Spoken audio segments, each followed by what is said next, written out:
You're listening to the Online Marketing Made Easy podcast, episode number 29.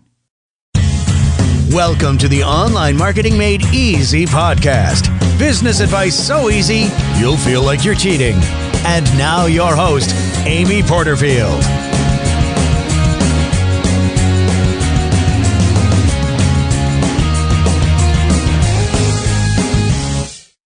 Hey there, Amy Porterfield here, and welcome to another edition of the Online Marketing Made Easy podcast. I am truly happy to be here, so thank you so much for being here with me.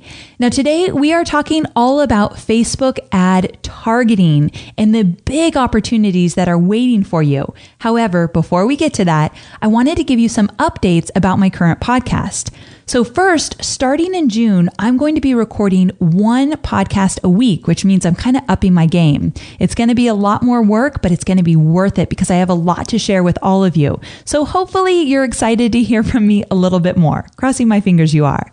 So second, I'm going to add an extra layer to my podcast and start recording an Ask Amy segment where you get to send me your questions in advance and I'll address them on the show. Now, in full disclosure, I took this idea from my good friend Pat Flynn, who now has a show called AskPat. So I called up Pat and I said, look, Ask Amy is too good. It's 2 A's. I mean, you can't get better than that. Would you mind if I used it? And in true Pat fashion, he said, of course, I'd be more than honored for you to do so. I'm excited for you. Go for it. So you got to have more friends like that, right? Pat is such a good friend. So I am going to go for it. So if you'd like me to address any questions you might have about online marketing, Facebook marketing, list building, content creation, webinars, whatever it might be, just go to amyporterfield.com/ask Amy, and you can be one of the very first people to leave me a question. I can't wait to get started, so please go there soon with your questions because this is something I've been really excited to share with you. Okay, so switching gears here, let's get back to the topic for today, which is Facebook ad targeting.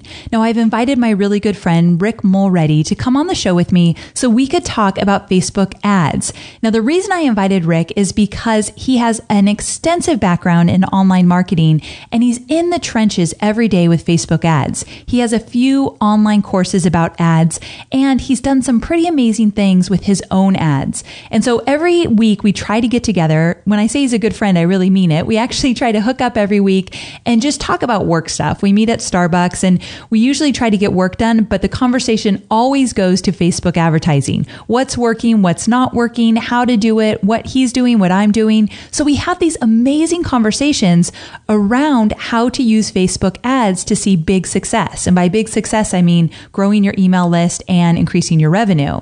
So I thought this conversation that Rick and I have every week would be great to have on a podcast. And I wanted to make it more focused with Facebook ad targeting because that truly is where you're going to see your big wins with Facebook ads. Target smarter, your ads will start to work for you. Now, I use the Power Editor to set up all of my ads. We'll talk about the Power Editor in the interview I do with Rick, but just so you know, the Power Editor's a more robust Facebook ad dashboard. It's a Facebook ad tool, but it just has more bells and whistles than the regular ads manager.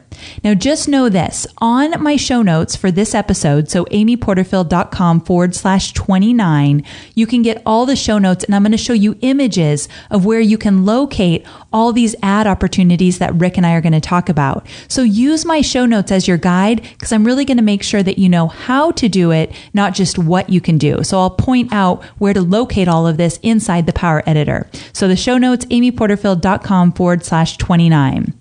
So I don't want to keep you any longer. We've got a lot of good stuff to cover. So let's go ahead and jump in. So Rick, thank you so much for being here today.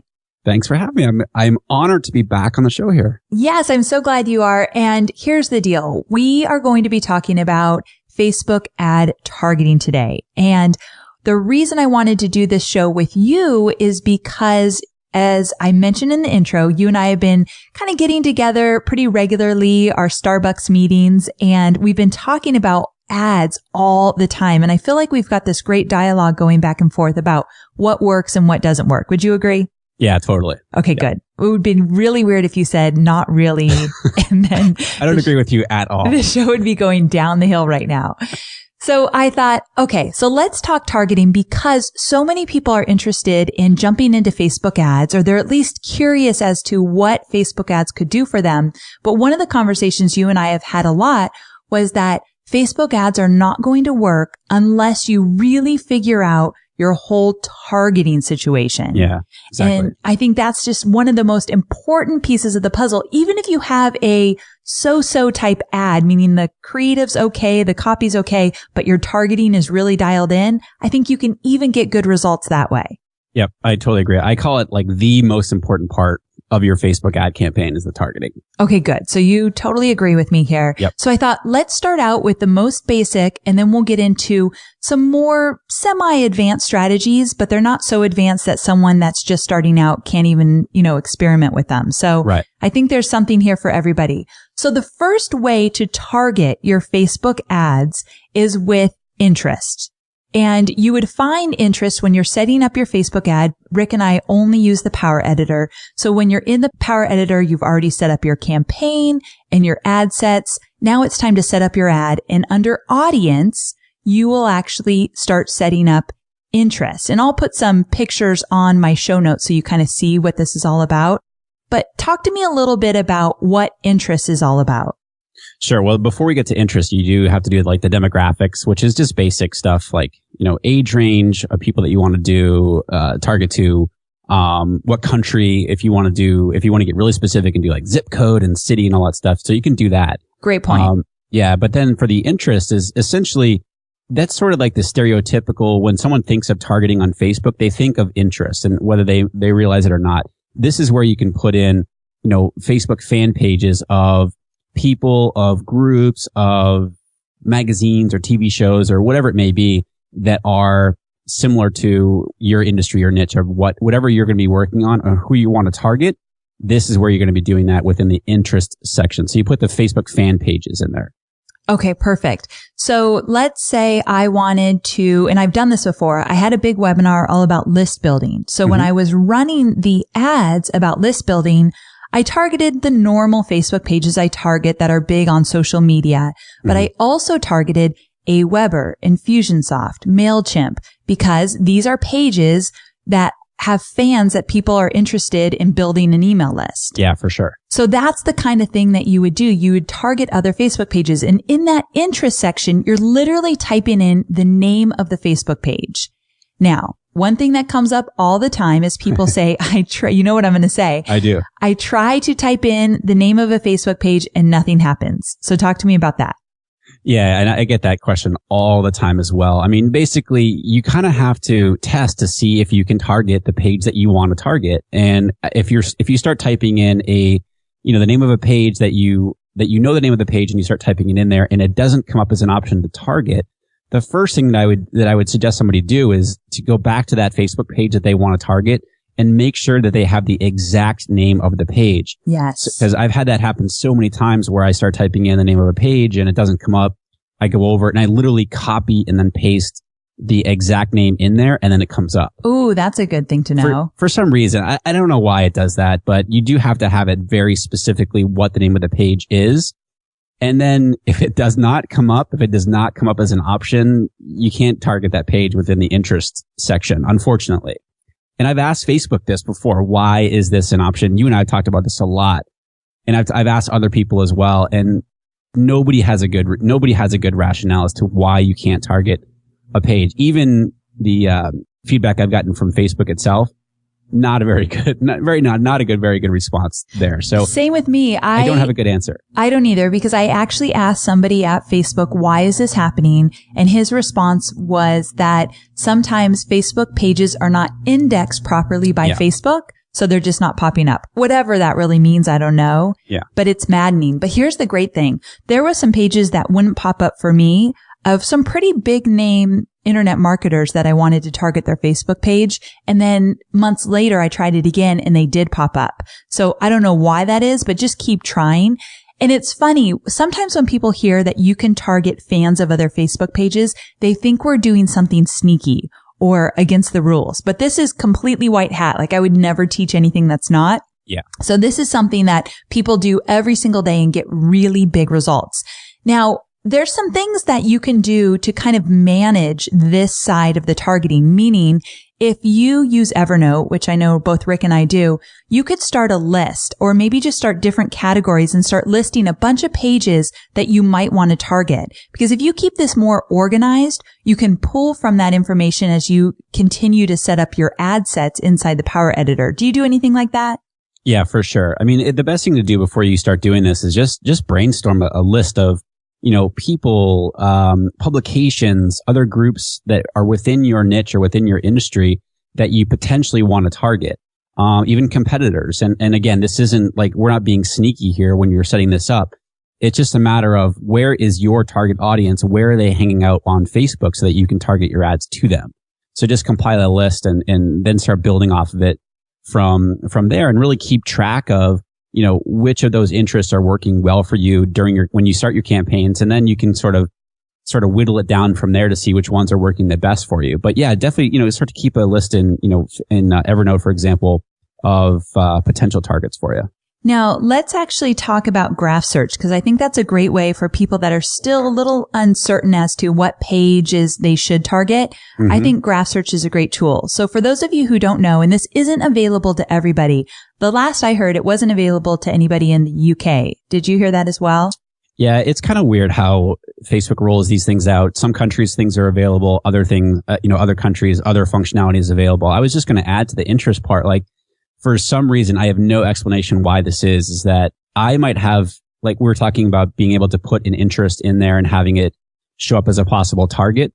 Well, you might be able to target somebody that I can't. I've seen that before fairly recently where I've been able to put a page in and target that page. And then I know somebody else who's trying to do the same thing and they can't do it. So it's real. I don't know how they. You gotta love Facebook, right? Yeah, exactly. They just keep us on our toes.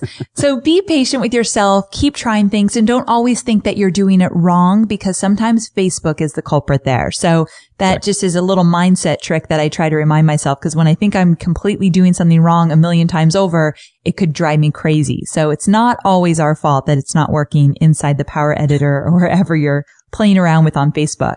Okay. So getting back to graph search is basically a search functionality inside your Facebook account. So when you log into Facebook, you should see across the top a really long search bar.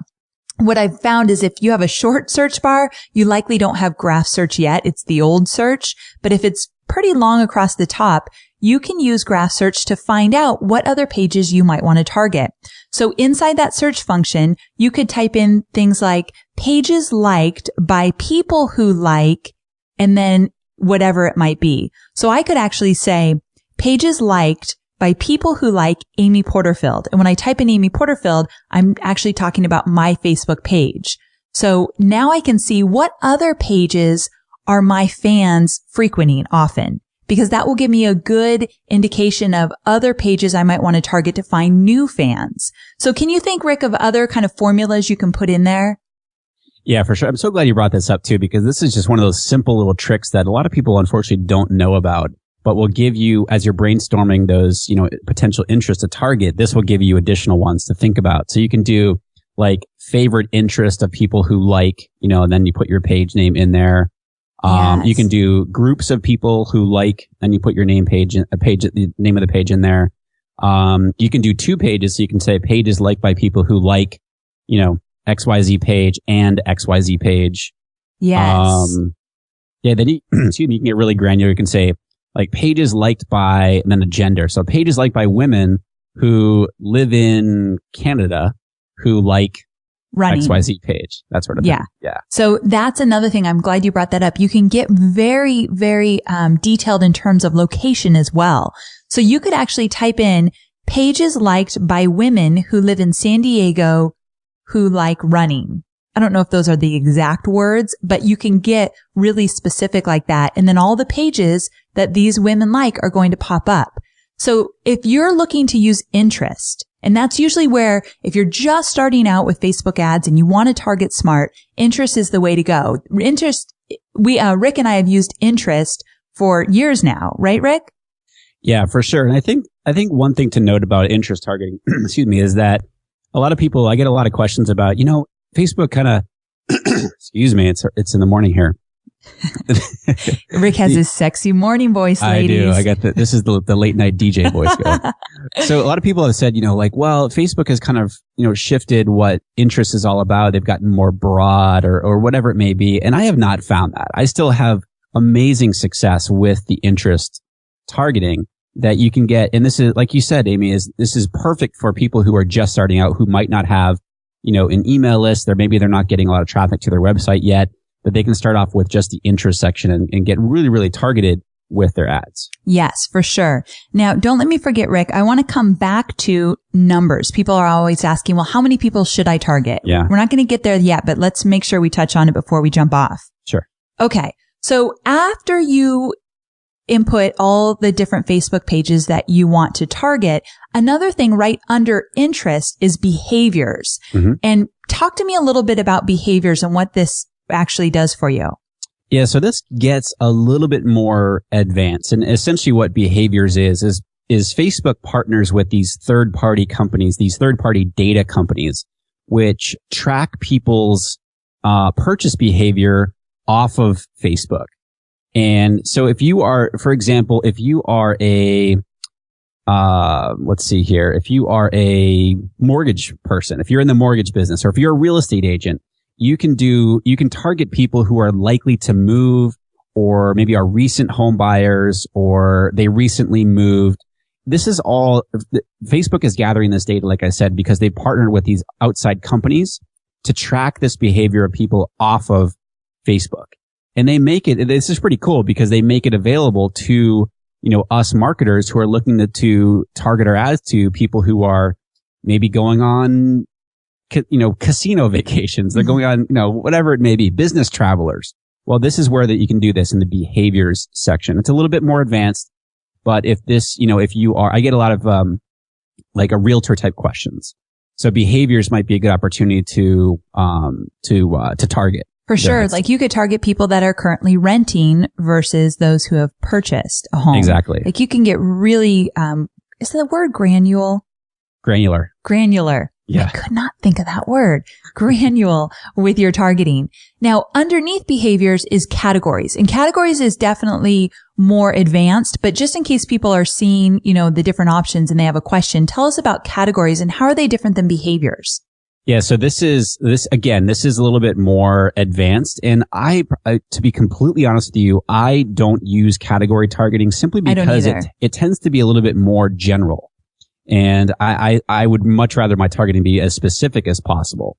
So, this information too is, so you have Facebook categories when we're recording this right now, because Facebook loves to change things so quickly. Right now they have Facebook categories and partner categories.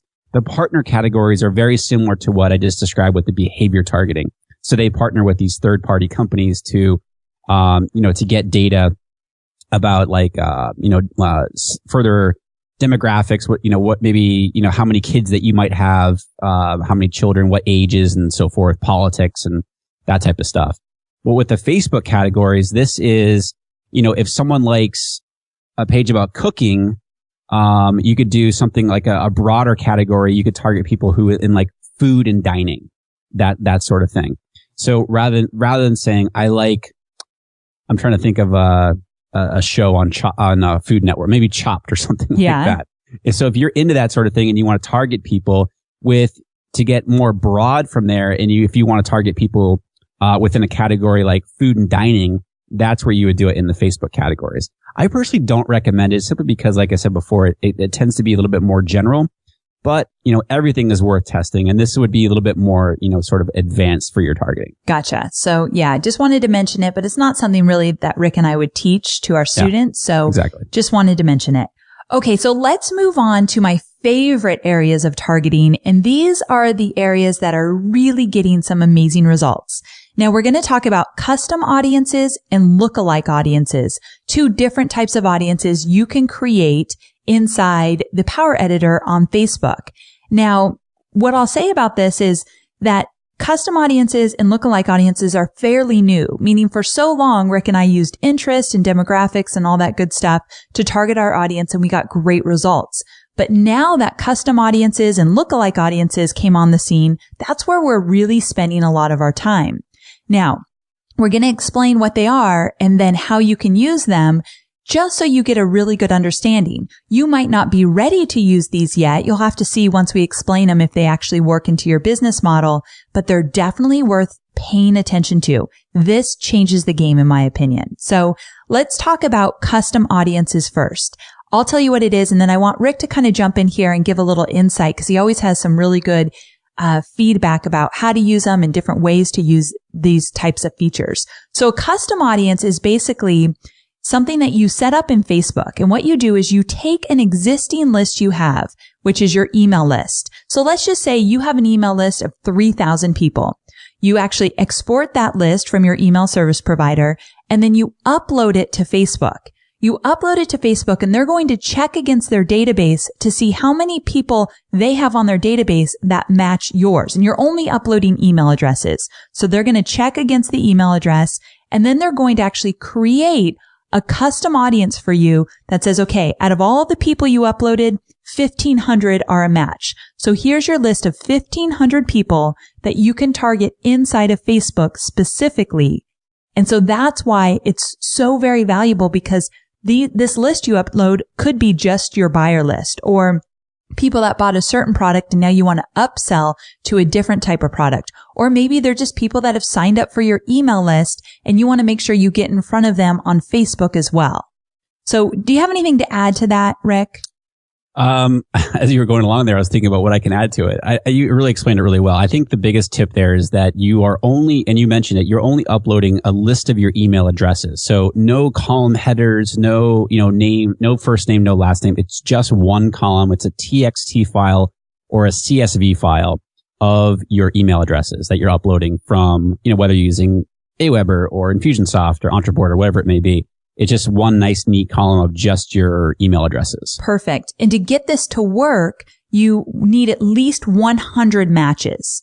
So if you have a really small list and you upload it and Facebook only finds 58 people that are a match, well, then it's not going to work. That's right? Yeah. Okay, and the other thing too, though, is that a big question I get when I'm talking to people about custom audiences and uploading their email lists and so forth is like, well, Rick, I'm trying to, generate leads with my Facebook ads. Why do I want to target people who are already on my email list? And, the reason that you would do that, obviously you're not running the type of campaign to this audience that you're looking to generate leads, because they're already on your email list. This is where, like you said, Amy, where, if you have a list of buyers, or if you have, different segmented lists of, maybe you have multiple products, if you will, and you can target your ads to, people who have bought one product that might be interested in another one of your products. So you can do it that way. You can get really creative with it. I'm so glad you brought that up, because this reminds me, in the Profit Lab, a program I'm currently teaching right now, what I teach in the Profit Lab is to create a giveaway and then create a Facebook ad and drive traffic to a lead capture page where you are getting their name and email and you're going to give this giveaway. And some of the students ask me, well, why would I use a custom audience, Amy, to get people to opt into my free giveaway? Because they're already on my list. Basically the same question you just asked. But for me, in the Profit Lab, I teach people to create a funnel. So once they opt in, you send them a series of emails and you eventually sell your programs, products, and services to them through email marketing. So if they're not currently in a funnel, let's say you have 2,000 people on your list and they're on your list and maybe they get a weekly email, but they're not necessarily in a funnel to buy something, get them in that funnel so that you can now start sending them emails based on they asked for the giveaway and now you're going to kind of lead them into your next promotion. So that's another reason why you might want to do it. Yeah, exactly. And the other question I get too is that, again, they're already on my email list. Why would I want to target them with ads? Well, it gives you another touch point with them. Yes. They're already getting your emails, but it also, now you get the opportunity, because maybe they don't open your email, but now they're on Facebook and they get to see your ad. So it's another touch point where you can be in front of them. Perfect. So glad you brought that up.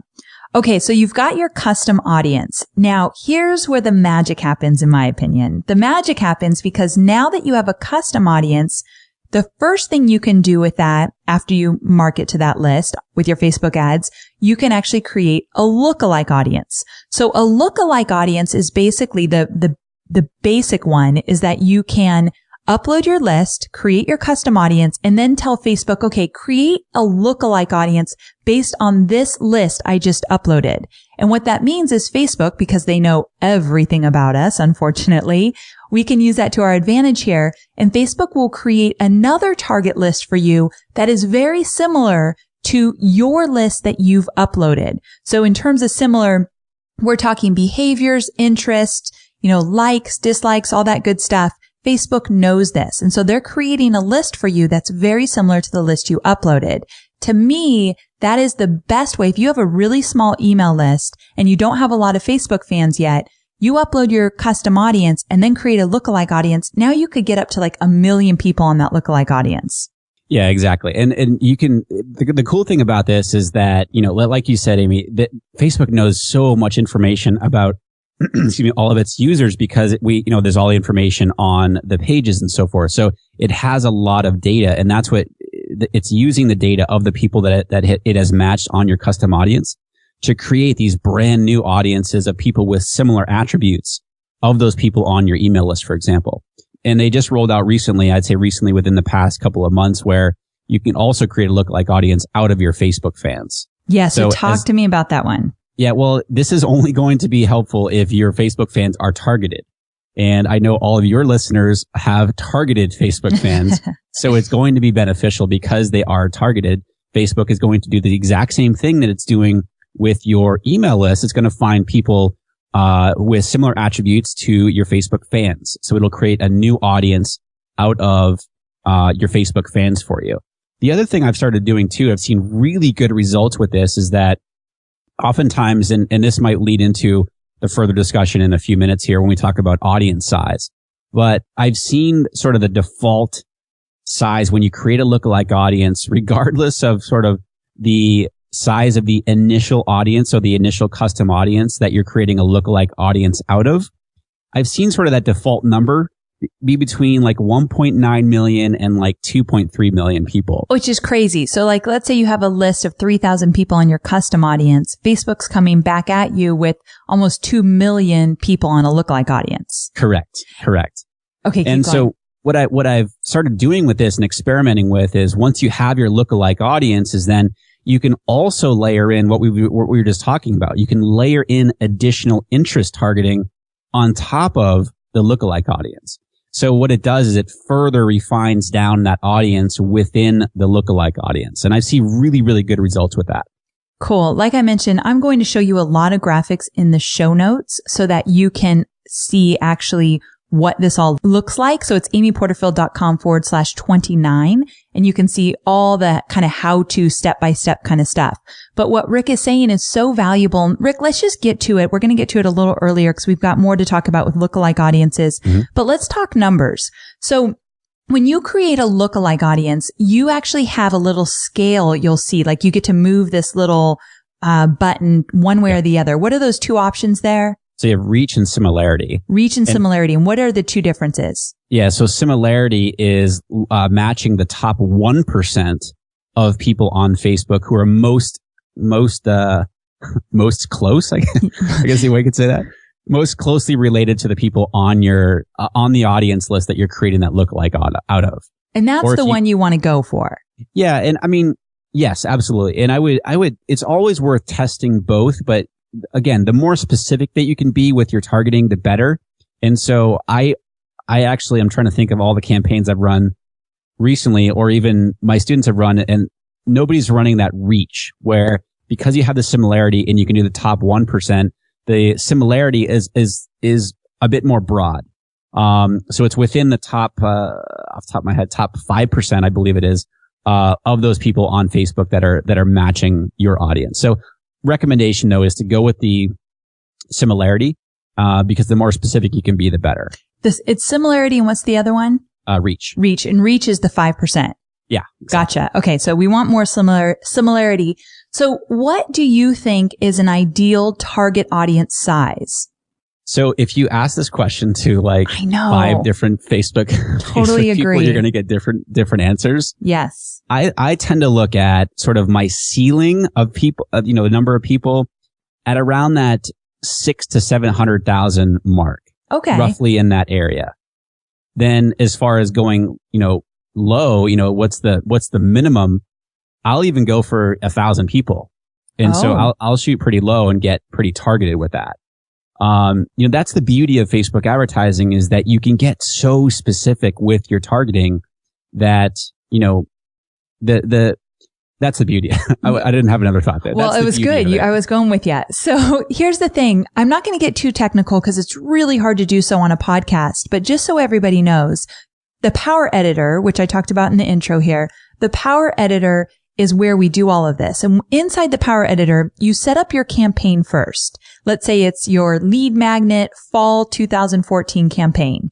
And then your ad sets is what you'll set up next. So Facebook will kind of walk you through a little wizard where the next thing you do is you set up your ad sets. So what Rick and I are talking about is creating multiple ad sets. You can run the same ad, but these ad sets, think of them as targeting sets, targeting groups. And so one might be your lookalike audience for your fan base. Another might be your custom audience of buyers. Another might be a lookalike audience based on those buyers. So those are all your ad sets. Would you agree with that, Rick? 100%. Okay, good. 100%. Just want to make sure I'm explaining that right. So that's kind of how it works. So speaking of numbers, so if Rick is saying somewhere between, you said 6 and 8, is that what you said? As your ceiling. As your ceiling. Okay. Yeah. So if those are the numbers, again, we hear so many different, I would probably agree most with Rick. Sometimes I say less. And then when lookalike audience came out, I said, well, if you have a list of 1 million, you can try it. But I do like around that, 6 to 8 ceiling, 600 to 800,000 people as your ceiling. So with that, let's talk about what you mentioned. You said you can take a lookalike audience and you can target that lookalike audience for your ad. But then when you add the lookalike audience, and I'll show you this in my images on my show notes, you'll see that you can then target further. So he's saying, add another layer to it. So our good friend James Wedmore, what he does is he'll get a lookalike audience, and let's say it's 1 million people. He'll then say, these people also need to like these Facebook pages. They need to be fans of, let's say he has a list of 10 Facebook pages that are really similar. So he starts listing the Facebook pages, and that number quickly goes down to become more targeted. So that's kind of what you were talking about before, right? Yeah, exactly. And I just to kind of clarify also on the numbers thing, is because people, that is a big question I know that you get a lot too from all your students, Amy, is that, even though you're targeting, your target group is, let's just say 500,000 people, it doesn't mean you're going to reach all 500,000 people. There's a lot of factors in there, because what Facebook is going to do, it's going to say, all right, your target audience, based on all the targeting that you've set up, your audience is 500,000 people. However, maybe your objective is website conversions, meaning you want to get people to opt in on your landing page that you're sending people to. Well, Facebook will then say, okay, out of those 500,000 people within your target audience, we are going to show your ad to as many people who have shown the propensity to actually convert. I'm really impressed. I used the word propensity. I am so impressed. I know. What was that other word you used earlier before we got on live? Duplicative. Oh, please. Who is this man? So anyway, you were sounding really good. I don't know if we talk like that either. So Facebook is going to show your ads to as many people who are most likely to take the action that you have set up. So in this case, we're talking about website conversions within your target audience. So that's number one. So not all those 500,000 people are most likely to convert for you. The other thing too is, like, let's just say you're running your ads for 5 days. Well, those 500,000 people aren't all going to be on Facebook within those 5 days of your campaign. So that's what you kind of have to think about too, is that you're not always going to reach that maximum amount of your audience that you within your target. Plus, it has a lot to do with your budget as well, right? Exactly. Yeah. Yeah. So that's another thing. How much money you spend is going to determine how many people you actually reach. So there's a lot of factors there. And Rick mentioned earlier, your objective for your ad might be website conversions, or it could be clicks to website. You're going to choose that campaign objective when you set up your campaign. That's one of the questions you're going to get asked. So be clear on what is it that you're trying to do with your ads. And you can experiment with different options there as well. But just remember, the reason why people are getting such huge results with Facebook ads right now is because you can target at all of these different levels we're talking about. So if you're feeling like, holy cow, this is a lot, you got to take a deep breath and think, okay, I'm just going to put my foot in the water and get, use interests maybe. And then as you get more comfortable with that, you start going into custom audiences and lookalike audiences. And then you become a quick pro, because I can promise you it's not that complicated once you kind of dive in there and get going with it. So, okay. So let's talk about, so we've got lookalike audiences based off your custom audience, the list you uploaded. You can create lookalike audiences based on your current fan base. So Facebook will go find people most likely like your fan base. As long as you didn't buy those fans, I think this is a good way to experiment with. If you bought the fans, likely they're not targeted at all. But if you've been, growing your fan base over the last few months or even a year or so, definitely try that lookalike audience for your fan base. And do you have to have a certain number of fans to do so? Is it the same thing like 100? Yeah, they kind of dropped it. They dropped that number a while ago. I think it's around 100. Okay. My recommendation is just try it. Just try okay. it. Yeah. As long as they're targeted, just try it. Perfect. And then the other way that you can target with lookalike audiences is website traffic. Now this one's really cool. So talk to us about that. Website custom audiences. So this essentially is a form of what they call retargeting or remarketing. So you're able to put a tracking pixel onto your website, or if you're working for a client, you can put it on their website, or maybe you're working with lead pages and you have a specific landing page that you're sending people to. Well, you can put the website custom audience tracking pixel on the page or on the website that you want to track the traffic to. And what that will do is Facebook will build an audience out of those people who are coming to your website, or coming to your specific landing page. And then you can use that, and you can use that audience to target your ads too. And this is where you can get really, really creative with all different kinds of things here. Okay. So let's back up a little, because I might have confused people. So you've got your website traffic custom audience, or what did you call it? Website custom audience. Website custom audience. So the reason why it's called a custom audience and not a lookalike audience is that it truly is the people that are going to your website. So it's tracking those specific people going to your website. So that's your website custom audience. And then what you can do is you can actually take that audience once it's all generated inside the Power Editor and say, now create a lookalike audience based on that website traffic. So go find me more people that are like the people that are already visiting my website, which is really cool too, because that's where you can get really targeted. But talk to me about this 30, 60, and 90-day pixel, because this has confused me. And so let's just get it really clear how that works. So talk to me about what it is and then how to do it. Sure. So, it's not really a 30, 60, 90-day pixel per se. That's why, I'm confusing people even more. This part, for some reason, is so confusing to me. So, okay, set it straight. You only have to, the biggest thing here that comes up for website custom audience is, okay, you have a pixel. How many times do I need to place it onto the website that I want to track? And you only have to place it once. So my recommendation there is, and I am not a tech person, I would literally be sending this pixel off to my web person. Amen. And have them do it for me. So if you are tech savvy, then go for it. But it goes in, if you're going to be tracking your entire site, which is what I recommend, because then you can set up different rules, if you will, to track specific pages on your website. And so that, I don't want to get too technical, Amy, but basically that pixel goes before the closing head tag of your website's theme. And then you're tracking the entire site.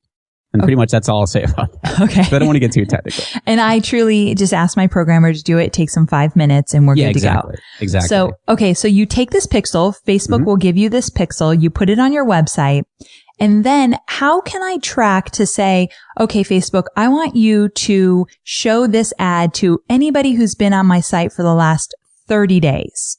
Right. So once you have your pixel placed, then you can start setting up your specific audiences that you want to track. And what I mean by that is once the pixel is placed, once the pickle is placed, once the pixel is placed, then you can start to designate, okay, I want to track anybody who's coming to any page on my website. And that's one audience. And it's a rule that you're setting up inside Facebook. Exactly. Yeah, because you'll have an option that says, I want to track people who are coming to my entire website. I forget the exact words that it says, or a specific page on my website or specific pages. So you can track, you can get really, really creative with this. And this is why it's so fun. But you can track these people who are coming to your page. So this might be really good if you say, let's just say you have a sales page and, you want to track people who are coming to your sales page, but then not buying. And so in that case, you want to be tracking people who are coming to the sales page, but also people who are coming to, that thank you page after they buy. And then you can show your ads to people who landed on your sales page, but then didn't get to that thank you page. So you can get really specific with it. But talking about like the 30, 60, 90 days is what you're able to do is Facebook allows you to track people within different time periods. So you can say, okay, I want to track these people who have come to my homepage on my website in the last 30 days. And then if you wanted to, let's just say I want to track people who have come to my website within the past 60 days. Well, each rule, this is a separate rule for each one. Okay.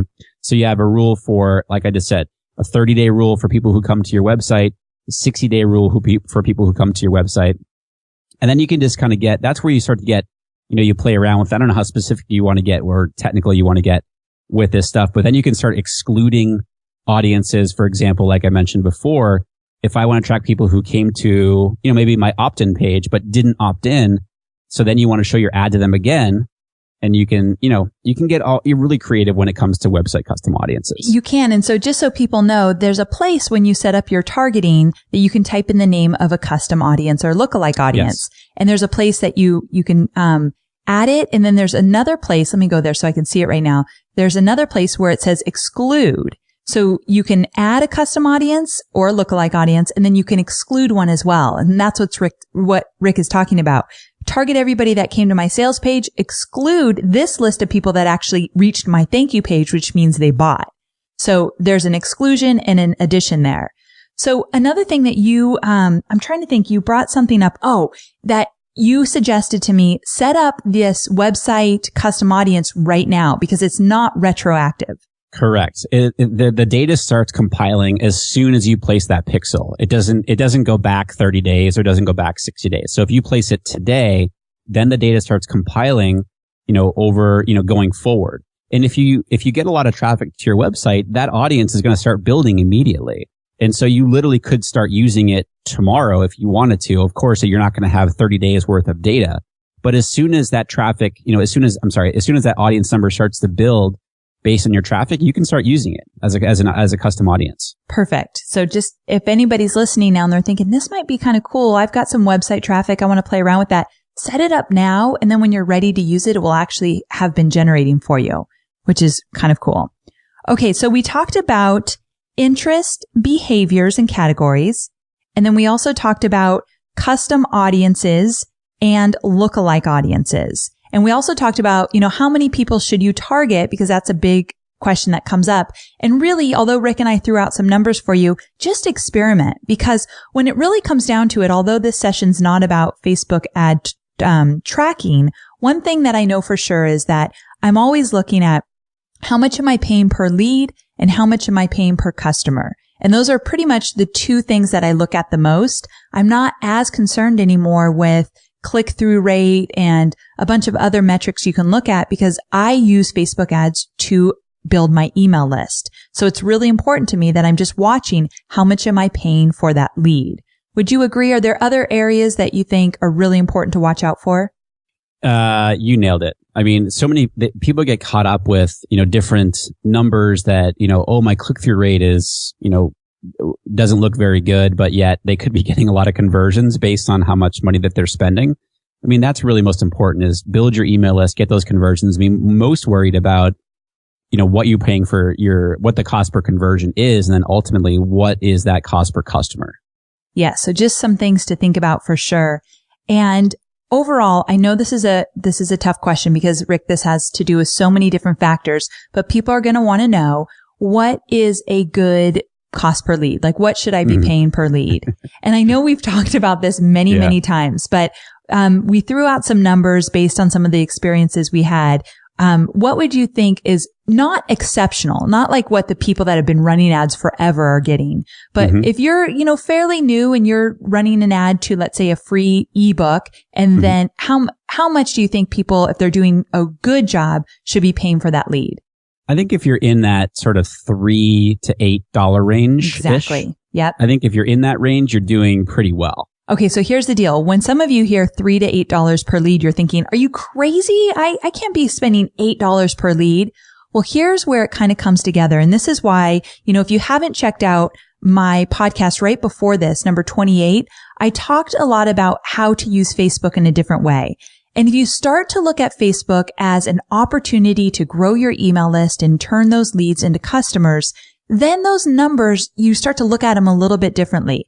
I would pay $8 for a lead if then I'm going to take, let's say, 10% of that list and convert them into $1,000 customers. So you need to look at your end game and what are you eventually going to promote or sell? How much is that? And how many do you think you can convert? You'll have no idea until you get started and you start experimenting. That's why it's so important. Spend $5, $10 a day even just to experiment with all of this. But that's when you start to look at Facebook differently. You'll pay for that lead if you can convert that lead into a customer. The way Rick and I teach it is that you convert that lead into a customer. One of the best ways to do it is through email marketing. Once they're on your list, you're no longer competing with all of that noise on Facebook, and you're starting to communicate with them in a way that adds immense value as well as leads them to your services, programs, or products via your email communication. So that's where we see really, really big results. So I don't know, Rick, if you want to add anything to that. I know we're coming up on, to wrap things up, but there's so many great things you can do with targeting that I just wanted to make sure I got you on the show so we could talk about it. Yeah, I love that. And think of just one final thought. And I think you did mention this in your previous episode, is that when you are looking at what you're paying for your cost per lead, let's just say you're paying, $5 for your lead. Think about it like, as long as you're monetizing that, meaning like you're going to be selling that person at some point down the road through your email marketing. If you're paying $5 per lead and then you're going to make, $10 per customer back, you're basically saying, okay, Mark Zuckerberg, here's $5 and Mark's going to give you $10 back. Exactly. I'll take that all day long. All day long. And that's, I think, why Rick and I are so obsessed these days with everything in terms of Facebook advertising, because there's just so much you can do with it. We've seen it work over and over again inside my Profit Lab right now. I'm seeing great results from my students that are really seeing the return on their investment, but you've got to look at it as a strategy. It's no longer okay to just post on Facebook, try to grow your fan base and hope that it's going to work for you. Most likely it will not. And I hate to say that, but it's the truth. For some people it will, but rarely. So if you get involved or you start experimenting with Facebook ads, you'll be so pleasantly surprised as to how much impact you can make on Facebook and how it can affect your email list and your revenue. So it's just a different way to look at it. I know Rick and I are going to be talking about this a lot just over time about Facebook is definitely the place you want to be. You just want to start looking at it in different ways. So Rick, before we get off, you got to tell people, I know you have a few different Facebook ad programs for those more advanced, for those beginners, all that good stuff. So where can people find out more about you and your Facebook ad programs? Well, thank you. Well, my main website, it's rickmulready.com. And we've been talking about email lists. You can just jump on the email list there. You get all kinds of information about those training programs and information about Facebook ads that will help you and everything. We talked about a lot of different things today, and we talk about all these types of things on the email list and so forth and on the site there. So thank you. Perfect. And you have a podcast yourself. I was just on your podcast where we talked about Facebook marketing. So what is the name of your podcast? It's called Inside Social Media. And by the way, I had somebody reach out to me, and I think I showed you this. Somebody tweeted me and said, I could listen to you and Amy talk about Facebook for 10 hours a day. It's kind of fun. That's a long time. Yes, yes, that is a long time. I would not have much to say after about a couple hours. So not sure about that, but it's been a true pleasure. And I'm so glad you're here. Thank you so much for adding insight and feedback to all of this Facebook ad targeting stuff. I think it's so very important, and I hope to have you on the show again soon. So thanks again. Awesome. Thanks, Amy. Take care. So there you have it. I hope this Facebook ad targeting with Rick gave you some clarity around ad targeting in general and also got you a bit excited to explore some of the Facebook ad opportunities. There's a lot out there to explore, and I really, truly hope that you take advantage of that. Now, don't forget to check out the show notes because I'll make sure to show you some images of what all of this looks like inside of the Power Editor so you know where to locate the different targeting options. You can go to amyporterfield.com/29, just the number 29, to check out those show notes. And one more thing. If you enjoyed this discussion about Facebook ads specifically, and you'd like to see me do even more of these types of discussions where I get into certain parts of Facebook advertising, then let me know below the show notes. Leave a comment. Let me know that you want more of this, and I'd be happy to dive in deeper to Facebook ads. I'm just not sure if there's a big need for it. And so if there is, I would love to share more with you. So thank you again for being here. It means the world to me that you took out the time to listen to my podcast, and I cannot wait to see you again next week. Take care.